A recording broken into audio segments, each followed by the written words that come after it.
আমি জানি না আমি ভিডিওটা কিভাবে স্টার্ট করছি বা কি বলবো আমি সেটাও জানি না। কিন্তু আমি কোনো সিম্প্যাথির জন্য এই ভিডিওটা করছি না বা কোনো ভিউজ লাইকের জন্য করছি না। শুধু এটাই, এই কারণেই ভিডিওটা করছি যাতে আমার মিষ্টি কোনোদিনও আমার মন ছেড়ে না যেতে পারে।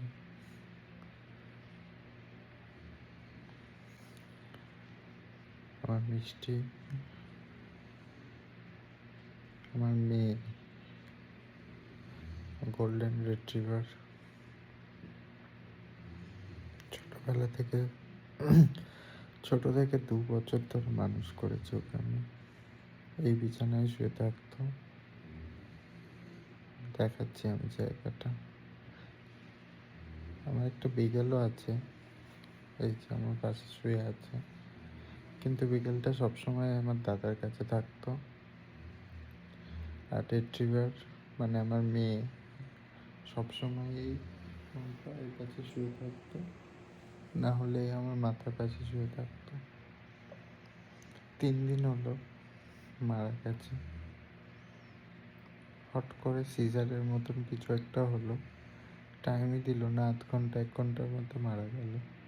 হসপিটালে নিয়ে যাচ্ছিলাম, বাড়িতে স্লাইন আরও প্র্যাকটোতে ডাক্তার দেখিয়ে সেই সময় সকালে যা যা করার চেষ্টা করেছি। আজ 3 দিন হচ্ছে বাড়ির নিচে মাটিতে শুয়ে আছে ঠান্ডাটার মধ্যে। প্রত্যেক দিন আমি ওকে ঢাকা দিয়ে দিতাম, আমার ঢাকায় শুতো, আমার বালিশে শুতো আমার সাথে, ছাড়া আমি ওকেও নিচে শুতেই দিতাম না।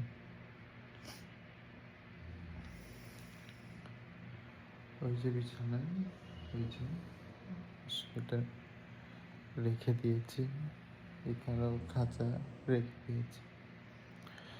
সবাই বলছে যে ওগুলো দিয়ে দিতে বা ফেলে দিতে বা ওপরে রেখে দিতে স্টোর রুমে। আমি পারছি না।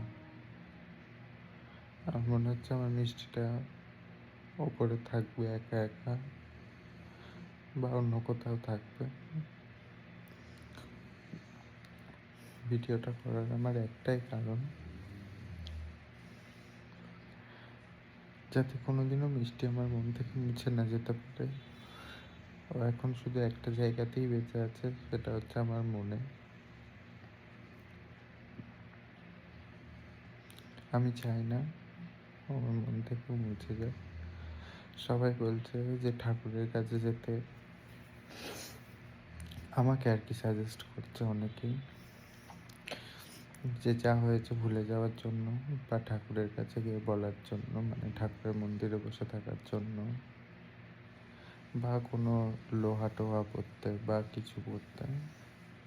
কিন্তু সত্যি কথা বলতে আমি চাইছি না মিষ্টি আমি মিষ্টিকে ভুলে যাই। আমি জানি না আর কি করতে পারি আমি। এ আমায় অনেক কমফর্ট করার চেষ্টা করছে, বাট হচ্ছে না সত্যি কথা বলতে।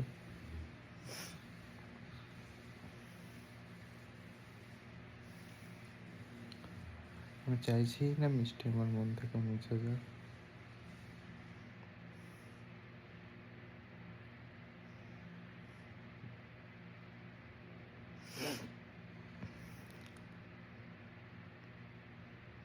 মিষ্টি সবসময় আমার কাছে থাকবে, এইখানে থাকবে, এইখানে।